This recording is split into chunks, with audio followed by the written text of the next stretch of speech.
আমরা কইতাম পারি না আমরার বোন কিলা মারা গেছে আমরার এক দুঃখ আছে আমরার বোনের লগে স্বামীয়ে কিছু জ্বালা যন্ত্রণা করেন মায়ের দরবার করেন খাজার দরবার করেন বাদ দিন না মাছ দিন আমার বইনে 2-3 মাস আগে বেটার উপরে মামলা দিছেন মামলা দিয়া ধরাইয়া নিছেন নিয়া আবার বইনে ছুটাইয়া আনছেন ওই 1 সপ্তাহ আগে এখন খালি ছুটাইয়া আনছেন তাই বাগি গেছেন কোনবাই মোবাইলেও ফোন দিলে কোনটা ফোন টোন নাই তাইর গেছেও ফোন টোন নাই আমরা ফোন দিলেও ফোনও ধরই না আমার বইনে ফোন দিলেও ফোনও ধরই না এখন 4 দিন আগে আমরা গেছে আমরা বইনে ফোন দিছে এখন তাইর মোবাইলে তো কোনো ফোন টোন কোনটা নাই এনে আজ করে আইতে আমরা সারে খবর লইয়া গেছেন যে আমার রুগী মারা পাইছি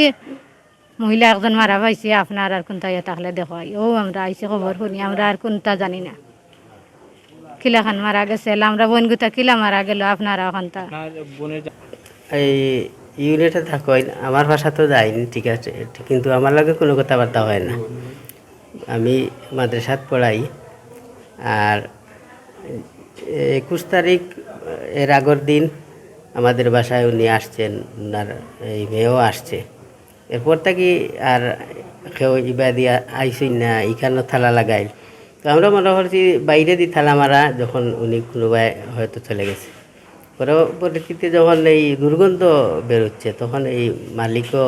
আমারও হয়েছেন যে এখানেও কিতা করা যায় এখান থেকে দুর্গন্ধ বাইরেও এখন আমরা কিতা করতাম তো আমি কইছি তাহলে যে আপনি ব্যবস্থা করুক এখান থেকে দুর্গন্ধ বাড়ার তো তাই গত রাইট আবার সন্ধ্যা পরে তাই তদন্ত করছেন সব দরজায় গিয়া যে গন্ধটা খান তাকিয়ায় তখন তাই পর্দা তুলিয়া কোনো নাক লাগাইয়া দিও করছেন দেখছেন যে অন্তা কি গন্ধটা আর তখন তাই আমাদের সাথে ফোন দিয়ে হয়েছেন ভাই ঘর থাকি তো গন্ধ আর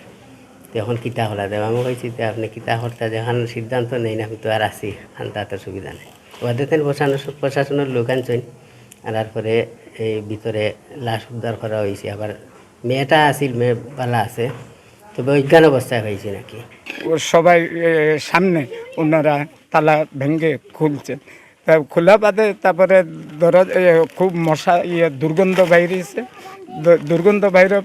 পরে ডাইনিংয়ের দরজা খুলছি প্রত্যেকটা দরজা 3টা দরজা